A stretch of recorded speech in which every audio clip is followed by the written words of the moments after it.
Star news Marathi, नवे पाऊल नवी दिशा. भाळवणी जिल्हा परिषद गटात हिम्मत भाऊच वरचढ. शिवसेनेचे सर्व उमेदवार होणार विजयी. आमदार सुहास बाबर काय म्हणाले? तुम्हाला सोने खरेदी करायचंय तर मग चला विट्याच्या ओम ज्वेलर्समध्ये. विट्यातील प्रथमच सोन्याचे 100% BIS 916 hallmark jewellery showroom. HUID प्रमाणित सर्व दागिने. सोने तारण कर्ज योजना ही सुरू. तर मग एक वेळ अवश्य भेट द्या. आमचा पत्ता ओम ज्वेलर्स, सराफपेठ, बँक ऑफ महाराष्ट्र समोर विटा. संपर्क श्री भगवान ढमाले गार्डीकर, डॉक्टर विशाल शिंदे मोराळे. कुणास तरी अपमान करायचा, कुणास तरी बदनामी करायची, कुणाला तरी संपवायचं आहे, कुणाला तरी त्यातनं राजकारणानं बाजूला करायचं आहे म्हणून राजकारण कधीच सुहास बाबरने केलेलं नाही. ते संस्कार माझ्यावर कधीही नव्हते आणि आजही नाही. कालच्या सभेची तुम्हाला गंमत अशी सांगतो. ते कालच्या सभेमध्ये काय झालं बापू, मी पळशीच्या सभेला गेलो आणि मी सकाळपासून मला ते पोरं सांगायचे फेसबुकला घाण लिहितेत, फेसबुकला असं लिहितेत, सोशल मीडियाला असं लिहितेत. म्हणून जाऊ दे, त्यांनी काम दिले काही लोकांना की सुहास बाबरच्या विकास कामांवर कोण चर्चा करू शकत नाही, त्याच्या इमेजला कोण धक्का पोचू शकत नाही. मग काय करायचं, तर त्याला सोशल मीडियात बदनाम करून टाकायचं. ती एक स्ट्रॅटेजीचा पार्ट आहे. पण ठीक आहे, माझ्यावर लिहित होते, माझी हरकत नव्हती. परत माझ्या वडिलांच्यावर लिहायला लागले, मी इतकं लिहायला लागले. पण मी सांगितलं की एक प्रघात आहे, एक संस्कृती आहे की माणूस गेल्यानंतर त्या माणसाच्या वरती कधीही काय बोलू नये, ही सामान्य गोष्ट आहे. मी त्या पळशीला सभेत जायच्या अगोदर तिथल्या एका भाजपच्या कार्यकर्त्यानं भाषण केलं होतं. आता त्यानं माझ्यावर केलं होतं, ते रेकॉर्डिंग त्याने तेवढंच टाकले. मी त्याला कधीही उत्तर द्यायचा प्रश्न नाही, माझा काय संबंध नव्हता. त्याने अनिल भाऊंच्यावरती इतक्या खालच्या दारात जाऊन टीका केली होती. हे काय अनिल बाबराचं काम आहे, काय अनिल बाबराचा संबंध आहे? ही कामं जी केलीत, ही कामं आमचा मुख्यमंत्री सही करतो म्हणून ही सगळी कामं होत असते, असं त्यांनी भाषण केलं. मी आमदार नंतर आहे, पोरं काय ना, मी बाप माझा गेलाय ना जिजून ह्या 40 वर्ष मतदारसंघासाठी, त्याची जाणीव आहे ना मला. पण मी त्याचं उत्तर देत असताना मी त्यांना एवढंच सांगितलं की आता काय, त्यांच्या मराठीचा दोष आहे. त्यांनी खरं, माझं मत आहे, त्यांनी मराठीचा अभ्यास करावा. तुम्ही आता सगळं परत एकदा नाही, दोनदा नाही, चारदा काढून बघा. एकेरी उल्लेख केलाय मी, कुणाचा केलाय? राधेश्याम आनंद करेक्ट माझं बघितले बघा. ज्यानं टीका केली, कारण इतका प्रचंड राग त्या पळशीच्या मुलांच्या मनामध्ये होता की मी जर बोललो नसतो तर कदाचित त्याच्या घरावरती काल भांडणं लागली असते. मला बोलणं आवश्यक होतं, ती काळाची गरज होती. मी एकेरी उल्लेख जो केला, एकेरी उल्लेख ज्यानं टीका केली, जे खालच्या थराला लावून ज्यानं भाऊंच्यावरती भाषण केलं ना, त्याच्यावरती केलं. आणि त्याच्यानंतर सीएम साहेबांचं नाव घेताना मात्र त्यांना म्हटलं, त्यांना जाऊन विचारा की सुहास बाबर कोण. ह्याचा अर्थ माझे त्यांचे संबंध आहेत ना, माझं त्यांचं रिलेशन आहे, माझं त्यांचं नातं आहे. ह्यांनी काय केलं, आता सुहास बाबर कशातच सापडत नाही म्हणलं की त्यांनी ते मुख्यमंत्र्यांचा अनादरानं उल्लेख केला, मुख्यमंत्र्यांचा अनादरानं उल्लेख केला. मुख्यमंत्र्यांना असं म्हणाले, मुख्यमंत्र्यांना तसं म्हणाले, एकेरी उल्लेख केला. चंद्रकांत दादांनी करेक्ट स्टेटमेंट केले. ते पालकमंत्री आहेत, त्यांनी सांगितले की मी सुहासला ओळखतो, सुहास असं बोलेल असं मला वाटत नाही. काय पार्श्वभूमी मी समजून घेतो, मी तुम्हाला सांगतो. आता ह्यांना दुसरं काय नाही, पर्याय तर काय, आले भावनीत सभेला, काय केलंय म्हणून सांगायचं, भावनीत माझं मत द्या म्हणून सांगायचं. आहे एखादं काम, काय आमदार असताना मी काम केलं होतं, आता तर काही प्रश्नच नाही.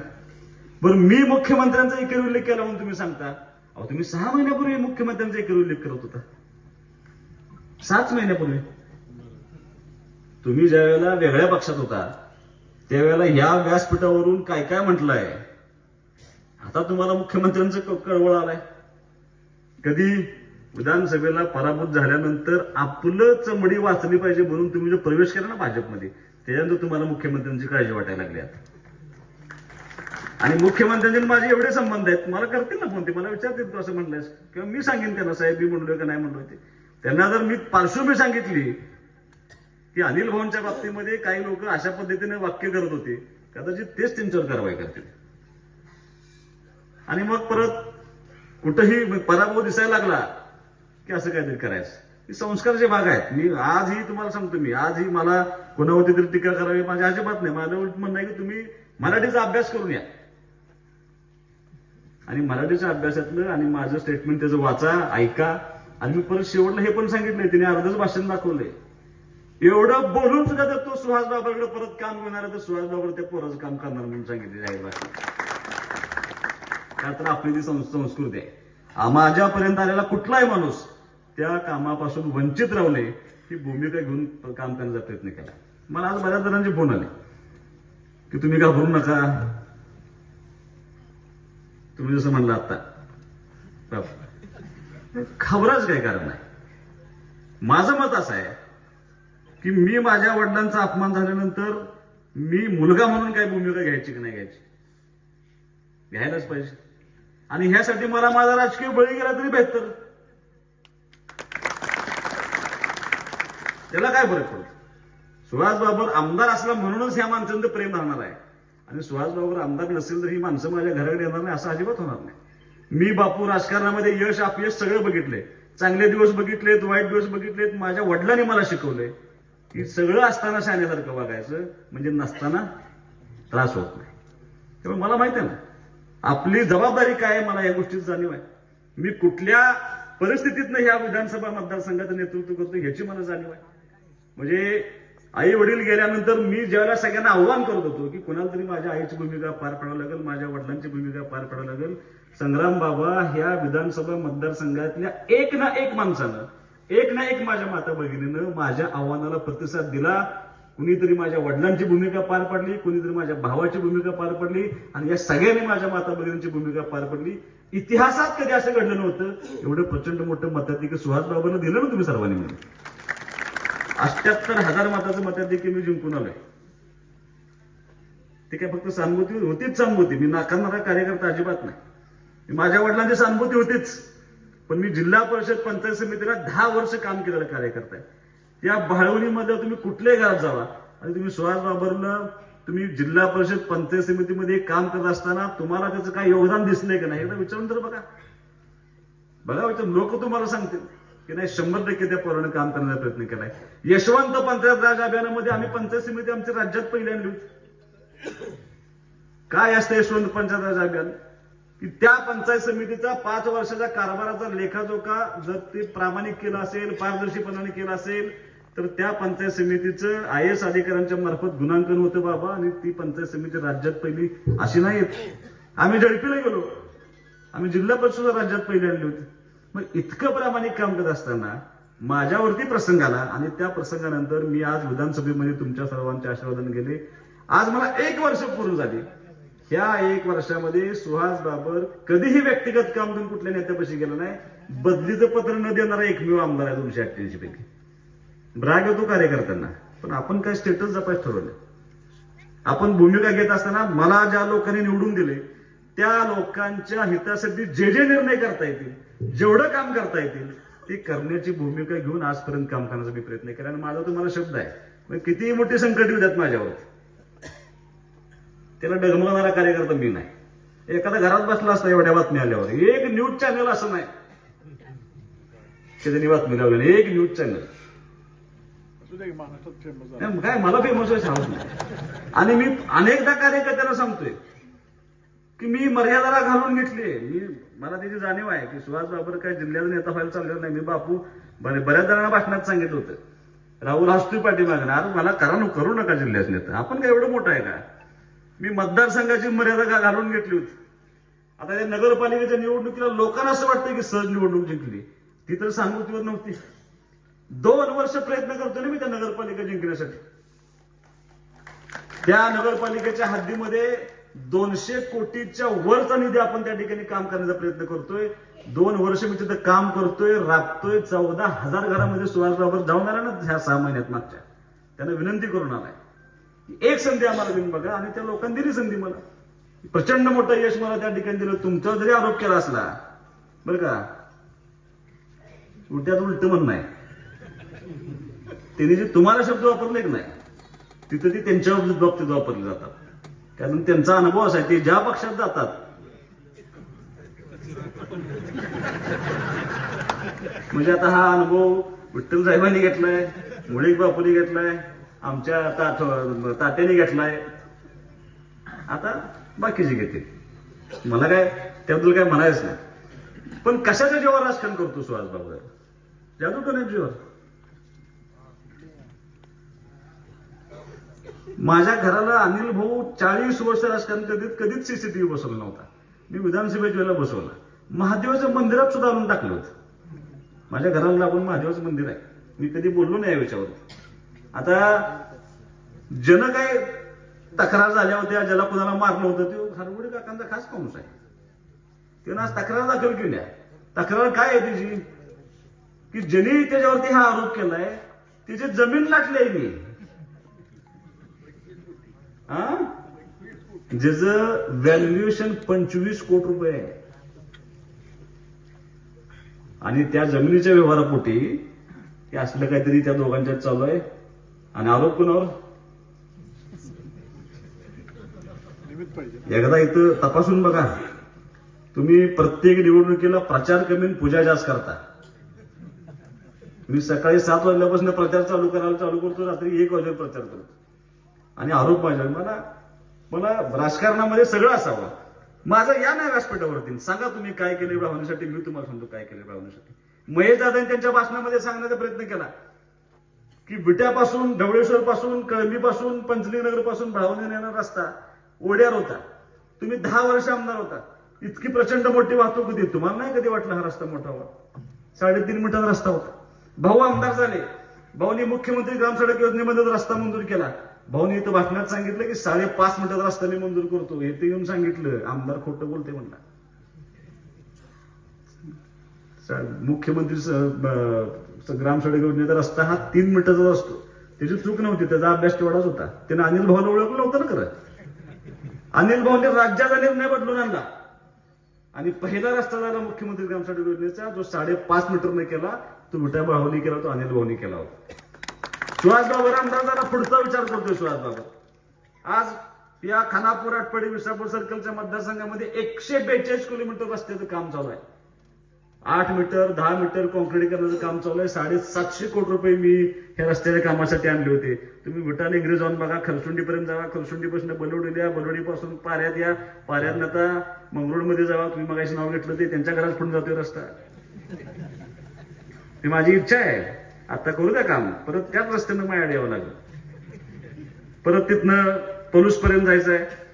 तसाच रस्ता माझ्या विटा भावने असावा. भावनेपासून कमळापूरपर्यंत असावा. भावनेपासून शिरगावच्या फाटीपर्यंत असावा. ही भूमिका करणारं काम सुहास बाबा त्या ठिकाणी काम करत असतो. ती जबाबदारी माझी आहे. कारण मला माहिती आहे तुम्ही मला कशात निवडून दिले. मी इतकं प्रामाणिक काम करण्याचा प्रयत्न करतो. महेश दादांनी सांगितलं की पाणी आलं, लाईटची प्रचंड मोठी अडचण होती, सबस्टेशन व्हावं असं सगळ्यांची इच्छा होती. सबस्टेशन झालं. तुम्हाला कदाचित माहित नसेल पण ह्या दुष्काळी भागामध्ये इतकं प्रचंड पाणी आलं, इतक्या शेतीला पाण्याची मागणी आहे. गेल्या 2.5 वर्षामध्ये ह्या विधानसभा मतदारसंघामध्ये आपण नवीन 12 सबस्टेशन तयार केले. 12. आणि महाराष्ट्र सरकारनं ह्या पूर्ण राज्यामध्ये पहिला पथदर्शी प्रकल्प ह्या आपल्या विधानसभा मतदारसंघामध्ये उभा करतायत. ज्या ज्या ठिकाणी सबस्टेशन आहे त्या ठिकाणचं गायरान हे सौर ऊर्जेला घेतलं आणि त्या सौर ऊर्जेतनं त्या सबस्टेशनला लाईट देऊन आपल्या शेतकऱ्यांना दिवसा लाईट देण्याचा प्रयत्न केला. आज खानापूर तालुक्यातल्या 50% शेतकऱ्यांना दिवसा शेतीसाठी लाईट चालू आहे. सगळ्यात मोठं यश आपलं ते आहे. आता तुम्ही परत भाषणात सांगितलं की आम्हाला पण दिवसा लाईट पाहिजे. तर तुम्ही जागा कुठं देताय आम्हाला? सबस्टेशन शेजारी जर तुम्ही आम्हाला कुठं 5 किलोमीटरच्या परिघामध्ये जर तुम्ही मला सौर ऊर्जा उभा करायला जागा थोडी लागत नाही. कारण 8 मेगावॅट 10 मेगावॅटचे प्लांट आपण उभा करतोय. पण आज सगळीकडे सबस्टेशनच्या शेजारी सौर ऊर्जा उभा केल्यामुळं एक प्रयोग आमचा असा चालू आहे. तुमचा 5 MVA ट्रान्सफॉर्मर 2 आहे तिथं. आता सगळीकडे तालुक्यामध्ये लाईट आली. हेच 5 MVA ट्रान्सफॉर्मर येतात. 2 महिन्यामध्ये 10 MVA कन्वर्ट करतो आणि तुम्हाला दिवसा लाईट द्यायचं जबाबदारी सुहास बाबरांची. सोलर कधी होईल तेव्हा होईल. पण हे सुद्धा काम करून देण्याची जबाबदारी मी 100%. आता त्याची तुमच्या ह्याचे पण काढले. आता सोलरचं पण टेंडर त्या ठिकाणी आपण काढले. त्या गावाचं वैशिष्ट्य आहे. आज काँग्रेसची सगळी मंडळी या ठिकाणी उपस्थित आहेत. या गावावर अनिल भाऊंचं आणि पत्रकार साहेबांचं विशेष प्रेम होतं. प्रचंड प्रेम होतं. म्हणजे कदाचित त्या दोघांच्यात राजकीय संघर्ष झाला तरी सुद्धा पार्टी ही अनिल भाऊंची पतंगराव साहेबांची असंच असायचं. आज त्या संघर्षाची धार कुठंतरी पुसटशी होत गेली आणि मला तुम्हाला विनंती करावी, मी तुम्हाला आठवतंय का बघा, मी विधानसभेच्या निवडणुकीत सांगितलं होतं ह्या स्टेजवरती की मी पतंगराव साहेबांचा पुतळा मी उट्यात उभा करणार, तो कुठं उभा करणार मी सांगितलं होतं. कुठं? 25 कोटीचं एसटी स्टँड आपण उट्यामध्ये उभा करतो. त्याचा जरा त्रास होतो तुम्हाला, पण अजून 2-4 नाही. इतकं सुंदर स्टँड कुठं जिल्ह्यात नसेल इतकं सुंदर एसटी स्टँड आपण उभा करतोय. पूर्वीचं स्टँड पत्रकार साहेबांनी मांडलं होतं, ते सगळं काम ज्याला पूर्ण होईल तिथं मी पुतळा उभा करणार आहे पत्रकार साहेबांचं. कारण ज्या माणसाचं अस्तित्वामुळे ते झालं होतं ते सगळं तिथं उभा राहणं आवश्यक आहे. पुढच्या पिढीला कळलं पाहिजे या हेतून त्या ठिकाणी मी काम करण्याचा निश्चितपणे प्रयत्न करतो. तुम्ही सगळ्या शाळा जाऊन बघा, तुम्ही जिल्ह्यातल्या कुठल्याही जिल्हा परिषद शाळेमध्ये जाऊन बघा. मी विटा नगरपालिकेच्या निवडणुकीमध्ये आवाहन करून ठेवलं होतं की तुम्ही पण नगरपालिकेच्या शाळा चालवताय. मी 10 वर्ष जिल्हा परिषद पंचायत समितीचा कारभार बघत असताना आम्ही शाळा चालवते. मॉडेल स्कूल सारखी कन्सेप्ट आपण तयार केली होती आणि इतक्या सुंदर शाळा जिल्हा परिषदेच्या जिल्ह्यामध्ये सगळ्यात जास्त जिल्हा परिषद शाळेमध्ये ऍडमिशन कुठं असेल तर ते खानापूर तालुक्यामध्ये सगळ्यात जास्त ऍडमिशन आहेत. का तर शाळा आपल्या चांगल्या करण्याचा प्रयत्न केला. आता तुम्ही पहिलवान काहीतरी 2 खोल्या का 3 खोल्यांना पैसे दिले तुम्ही, 3 खोल्यांसाठी पैसे दिले. तुम्ही अपेक्षा व्यक्त केली की पीएचसी व्हायला पाहिजे. आम्ही ते प्राथमिक आरोग्य केंद्राचा प्रस्ताव माननीय आरोग्य मंत्र्यांच्या जवळ टेबलला ठेवलाय. त्यांची लवकर मान्यता घेऊन फक्त एक निर्णय असा झाला होता की थोडस मागची जी कामं अपुरी आहेत राज्यातली वैद्यकीय इमारतींची, त्या इमारती झाल्याशिवाय नवीन इमारत करायची नाही म्हणून त्याचं काम पेंडिंग पडलंय. तुमची पीएचसी विट्याला तुमची पीएचसी जॉईंट होती. विट्याला मी तुम्हाला नगरपालिकेच्या निवडणुकीत सगळ्यांना सांगत होतो, आज तुम्हाला पण सांगणं आवश्यक आहे. मी प्रत्येक वेळेला आता पाणी आलं, आता गोनस चावत्या, बिबट्या आलाय आणि 5 वर्ष थांबा मगर सुद्धा येणार.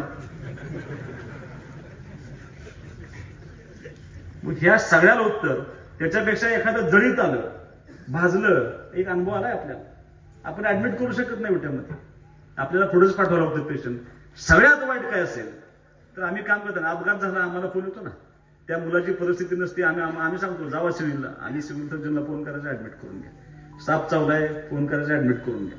पण तात्या ज्यावेळेला एखादी क्रिटिकल डिलिव्हरी येते एखाद्या माझ्या भगिनीची आणि ज्यावेळेला आपले लोक इथं सांगतात की तिची परिस्थिती नसते आपण ऍडमिट करू शकत नाही, सांगलीला नेताना मात्र आम्ही सांगतो की ऍडमिट करून घ्या. पण ती बिचारी सांगलीला पोचते का नाही, त्याचं बाळ राहते का नाही, ह्या मनामध्ये इतक्या प्रचंड शंका निर्माण होतात. याचं उत्तर काय तर विटा हायस्कूलच्या समोर आपली जी पीएचसी आहे तिथे 100 बेडचं आपण नवं हॉस्पिटल त्या ठिकाणी उभा करतोय. त्याची मान्यता आदरणीय मुख्यमंत्र्यांच्या जवळ त्या ठिकाणी पेंडिंग आहे. 20 बेडचं ट्रामा केअर सेंटर, अपघात झाला काय झाला तर आपण त्या ठिकाणी त्याचा उपचार व्हायला पाहिजे. आणि 10 बेडचं डायलिसिस सेंटर उभा करतोय. त्या डायलिसिस सेंटरमध्ये आपल्या तालुक्यातल्या सगळ्या माणसाचं डायलिसिस हे मोफत झालं पाहिजे या हेतून आपण डायलिसिस सेंटर उभा करतो. मग आता तुमच्या गावातले सगळे रस्ते आपल्याच माध्यमातून झालेत, काही सभामंडप झाले असतील आपल्याच माध्यमातून झालेत, स्ट्रीट लाईट. नगरपालिकेच्या निवडणुकीत सगळ्यांना सांगत होतो, आज तुम्हाला पण सांगणं आवश्यक आहे. मी प्रत्येक वेळेला आता पाणी आलं, आता गोनस चावत्या, बिबट्या आलाय आणि 5 वर्ष थांबा मगर सुद्धा येणार. मग ह्या सगळ्याला उत्तर त्याच्यापेक्षा एखादं जळीत आलं, भाजलं, एक अनुभव आलाय आपल्याला. आपण ऍडमिट करू शकत नाही विट्यामध्ये, आपल्याला पुढेच पाठवावं लागतं पेशंट. सगळ्यात वाईट काय असेल तर आम्ही काम करताना अपघात झाला आम्हाला फोन येतो ना, त्या मुलाची परिस्थिती नसते, आम्ही सांगतो जावा सिव्हिलला, आणि सिव्हिल सर्जनला फोन करायचा ऍडमिट करून घ्या. साप चावलाय फोन करायचा ऍडमिट करून घ्या. पण तात्या ज्यावेळेला एखादी क्रिटिकल डिलिव्हरी येते एखाद्या माझ्या भगिनीची आणि ज्यावेळेला आपले लोक इथं सांगतात की तिची परिस्थिती नसते आपण ऍडमिट करू शकत नाही, सांगलीला नेताना मात्र आम्ही सांगतो की ऍडमिट करून घ्या. पण ती बिचारी सांगलीला पोचते का नाही, त्याचं बाळ राहते का नाही, ह्या मनामध्ये इतक्या प्रचंड शंका निर्माण होतात. याचं उत्तर काय तर विटा हायस्कूलच्या समोर आपली जी पीएचसी आहे तिथे 100 बेडचं आपण नवं हॉस्पिटल त्या ठिकाणी उभा करतोय. त्याची मान्यता आदरणीय मुख्यमंत्र्यांच्या जवळ त्या ठिकाणी पेंडिंग आहे. 20 बेडचं ट्रामा केअर सेंटर, अपघात झाला काय झाला तर आपण त्या ठिकाणी त्याचा उपचार व्हायला पाहिजे. आणि 10 बेडचं डायलिसिस सेंटर उभा करतोय. त्या डायलिसिस सेंटरमध्ये आपल्या तालुक्यातल्या सगळ्या माणसाचं डायलिसिस हे मोफत झालं पाहिजे या हेतून आपण डायलिसिस सेंटर उभा करतो.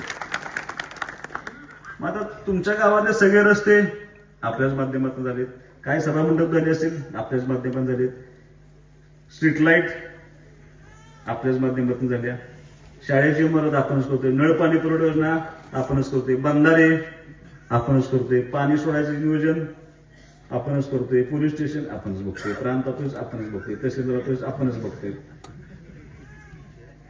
पीटीजली आपणच बघतोय. डास जास्त झाले म्हणून मला फोन येतो, माझी हरकत नाही.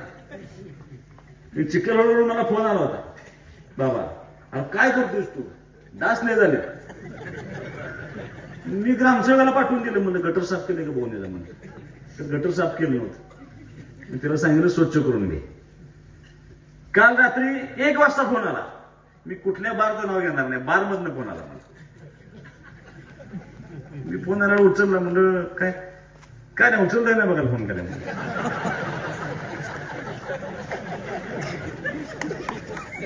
मला सगळ्या पार्टीचे आम्ही पोरं बसलोय, सगळ्यांचं ठरलं की फोन लावा, कोण उचलले, तुम्ही एकट्यानेच उचललाय म्हणजे बरं केलं, म्हणलं मला पण काही काम नव्हतं. म्हणजे किती सहज उपलब्ध असावं राजकारणामध्ये, ही शिकवण मला माझ्या वडिलांच्या लक्षात. मला ह्या गोष्टीत जाणीव आहे. मला कसलंही काम तुम्ही सांगा, मी असं म्हणत नाही की मी जादूची छडी घेऊन जन्माला आलेलो नाही. माझ्याकडे 100% काम होत नसतील, पण आलेल्या प्रत्येक माणसाचं काम प्रामाणिकपणे ते पूर्ण करण्याचा प्रयत्न मात्र सुहास बाबर तुमचं लोकप्रतिनिधी आहेत आणि 100% करतात. आता एक विनंती आहे तुम्हाला की ही जी निवडणूक लागली ना, ही कुठल्या नेत्याची निवडणूक नाही समजून घ्या, ही कार्यकर्त्यांची निवडणूक आहे. कार्यकर्ता तयार करायची निवडणूक आहे. 2 उमेदवार तुमच्या समोर बसले. मला गंमत म्हणून सांगतो, राजकारणामध्ये भाऊंच्या पश्चात विधानसभा जिंकली, नगरपालिकेला मला फार त्रास झाला नाही, पण बाबा जिल्हा परिषद पंचायत समितीला प्रचार सोपा, सगळ्यात अवघड काय होतं, तिकीट देणार. हे कदाचित भाऊ असते तर असा निर्णय झाला असता, तू उभा राहा, तू थांब, तू उभा राहा, तू थांब. माणसाने माझ्या वयाचा गैरफायदा घेतला. 50-50 वर्ष पार्टी चालवली जाते माणसं, कुणाला बापू होय म्हणायचं, कुणाला नाही म्हणायचं. आपल्याला काय अधिकार, आपण पार्टीचे मालक नाही. ही 40-50 वर्ष ह्या लोकांनी सांभाळलेली पार्टी आहे, फक्त निवडून दिले म्हणून नेतृत्व करतोय मी. कुणाला नाही म्हणायचं, कुणाला होय म्हणायचं. मी माझ्या माता भगिनींना सांगेन, 5 दिवसात माझं 3 किलो वजन कमी झालं होतं. झोप नाही, नुसतं विचार करायचं काय होईल. महेश दादांना सोडली पार्टी तर काय करायचं, हिंमत बांधून सोडली तर काय करायचं. त्या पाठिंब्याचा उद्देश एवढाच होता की भाऊंच्या पश्चात प्रचंड मोठं यश विधानसभेला मिळालं. भाऊंच्या पश्चात सगळ्यात अवघड पेपर कुठला असतो, नगरपालिकेचा असतो, ती नगरपालिकेचं यश आपल्याला मिळालं. पण भाऊंच्या पश्चात ज्या ग्रामीण भागावरती भाऊंचं प्रेम होतं, ज्या ग्रामीण भागातल्या माणसांचं अनिल भाऊंचं ती प्रचंड प्रेम होतं, त्या कार्यकर्त्यांच्या निवडणुकीमध्ये एकही माणूस आपल्यापासून दुरावला जाऊ नये या हेतून माझ्यासाठी जरा त्रास झाला. उमेदवार देत असताना तुम्हाला पटणार नाही, पण व्यासपीठावरती राहुल साळुंखे आहेत, मारुती पवार आहेत, शामराव बाबा आहेत, तात्या आहेत आणि कोण आहे, अमर आहे. नुसत्या व्यासपीठावरची ह्या भावनी गटात एवढ्या लोकांनी उमेदवारी मागितली होती. काय माझी अवस्था झाली असेल फक्त विचार करा.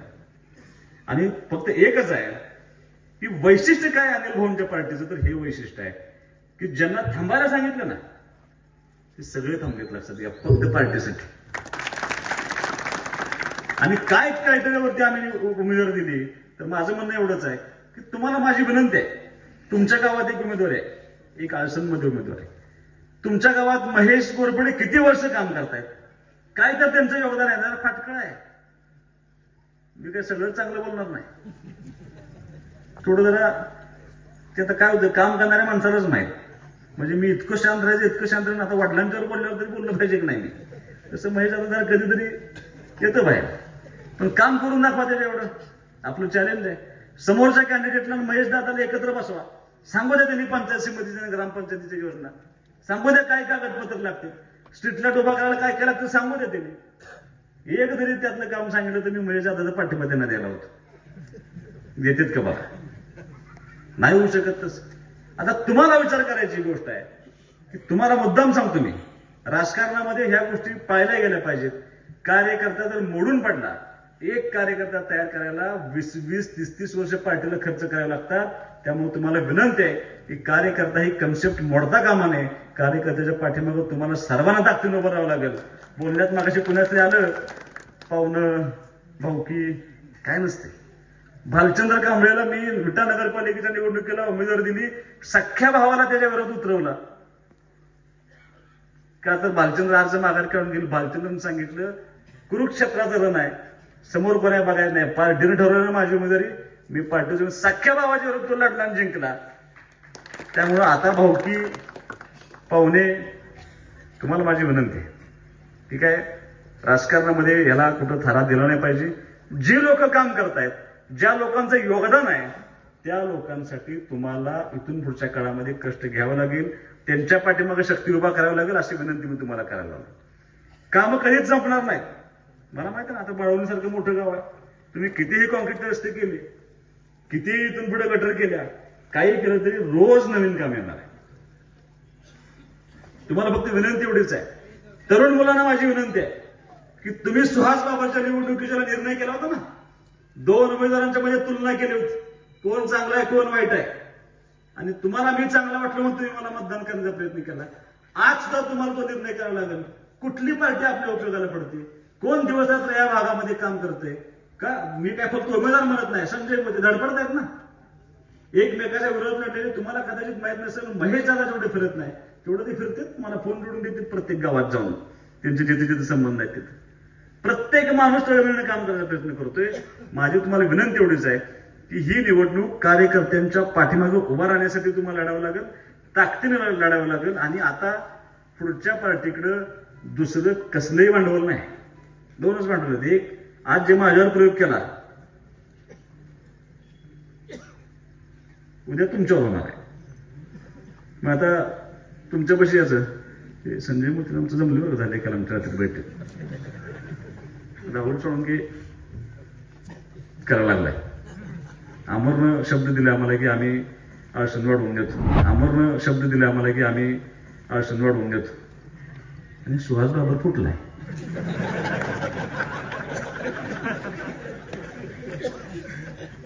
ह्याच्या व्यतिरिक्त कसलंही भांडवल विरोधी गटाकडे नाही.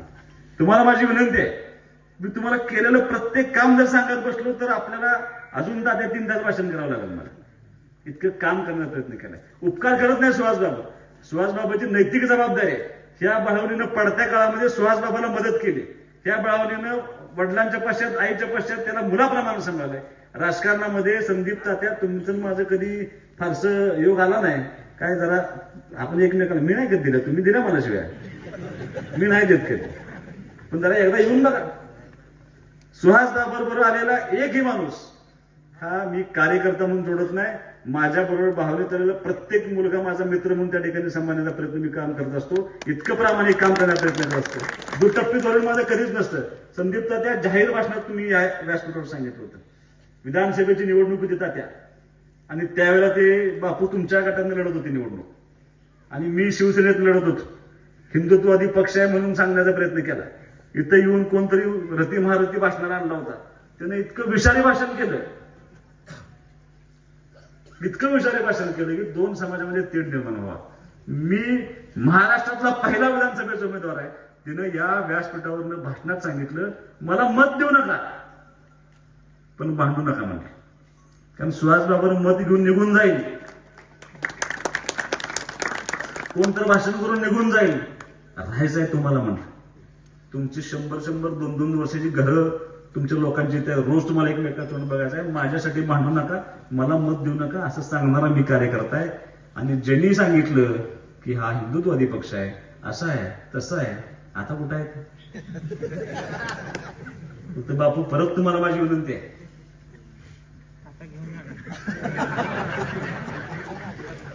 लिहून देऊ का 19 तिकीट तिथं मिळत नाही म्हणून? हेच काल सांगितलं तुम्ही, त्याचा गैरअर्थ काढला. मी कुणाच्या आधारावर बोललो? फडणवीस साहेबांचे माझे संबंध आहेत ना काहीतरी. शिंदे साहेबांचा मी आवडता आमदार म्हणून सगळीकडे हेळ्या उठले की. आता फक्त दुर्दैव माझं एवढंच आहे की तुम्हाला हे सांगायला हरकत नाही, 10 दिवसापूर्वी अजितदादांचा मला फोन आला होता उमेदवारी फायनल करायच्या वेळेला. आयुष्यात पहिल्यांदा त्या माणसानं मला फोन केला होता. पहिलं वाक्य मी सांगणार नाही, परत ते टीव्हीला माझ्यावर चालू आहे. अजितदादांचं नाव सांगितलं तर अजितदादांनी मला सांगितलं, सुहास रायंदांना तुम्ही एकत्र बसा आणि निर्णय करा आणि दोघांनी युतीमध्ये लढवा. त्यांनी मला विनंती केली. मी अण्णांना कॉन्टॅक्ट केला. मी अण्णांना विचारले की अण्णा किती जागा पाहिजे. फार मोठ्या मनाने त्यांनी सांगितले की आम्हाला एकच जागा द्या. त्यांनी एक जिल्हा परिषद जागा घेतली. फक्त झालं असं की जिल्हा परिषद जागा कुठली मागितली, जिथं तानाजी पाटील उभं राहणार होते की नाही, तिथलीच जागा मागितली. पण का मला वाटलं मला देव जाणे, पण मी बैठकीत सांगितलं अध्यक्षांना, अध्यक्ष थांबावं लागतं. अजितदादांचा फोन आलाय, मी काय टाळणार नाही म्हटलं. आपल्याला अण्णांना तिकीट द्यायला होते, मला माहित नव्हतं परत 5 दिवसांनी काय होणार आहे ते. आपण अध्यक्षांना थांबवलं, युती केली आणि अण्णांचा माणूस आपण त्या ठिकाणी राष्ट्रवादी अजितदादा गटात त्या ठिकाणी उमेदवार विनायक मास्टर म्हणून लढवतोय. मला ज्या दिवशी घडली घटना त्या दिवशी मी 2 दिवस जपू शकलो नाही. फक्त समाधान एकच गोष्ट होती की आयुष्यात पहिल्यांदा अजितदादांनी मला फोन केला, सुहासबाबांनी शब्द पाळला होता. त्यामुळे तुम्हाला माझी विनंती आहे की उद्या पेपरला काय येतंय, उद्या न्यूज चॅनलला काय येते, ह्याला फारसं महत्व नाही. मी आहे ना तुमच्यासाठी, तुमचा भाऊ, तुमचा सहकारी, तुमचा आमदार. तुम्हाला ह्या 4 वर्षामध्ये लागेल ते काम करण्याची जबाबदारी मी त्या ठिकाणी ताकदीने खेचून आणीन. तुम्हाला अडचण येणार नाही. आता चंद्रदादा ट्रायल पास झाले. आता तुम्ही आता माझं काम हलकं केलंय. मला अळसणला आणि बलवडीला घाट द्यायचा होता नदीकडेला. आता बाळवणी जबाबदारी तुमची. तिथे घाट उभा करा नाहीतर ठेवा. मी आता बलवडीला आणि अळसणला उभं करायची जबाबदारी माझी. मी तिकडे जबाबदारी घेतली. तुम्ही माझा वाटा उचलला पाहिजे. तुम्ही जबाबदारी पक्षाची घेतली पाहिजे. बापू तुमच्या भाषणात जरा राग दिसतोय मला आज. राग व्यक्त करू नका. पक्ष हा असाच असतो. पक्षाकडनं फार अपेक्षा न करता आपल्या हिमतीवरती काम करायचा आपण सर्वांनी प्रयत्न करावा. तुम्हाला विनंती आहे. झालं माझं वेळ संपत आले. फक्त परत एकदा विनंती आहे की राहुल सावंतांनी फार मोठं भाषण केलं. 5,000 20,000 मत बहुत डोक्यात घ्यायचं नाही अजिबात भाषण. राहुलने आपलं तुम्हाला मोटिवेट करायला सांगितलं. निवडून कोणी आलेलं नसतं. आता निवडणूक ही मतदान पेटीमध्ये संध्याकाळचं 5:30 वाजेपर्यंत शेवटचं मशीनमध्ये मतपेटीत पॅक होत नाही मतदान, तोपर्यंत आपली जबाबदारी असते, आपलं काम असतं.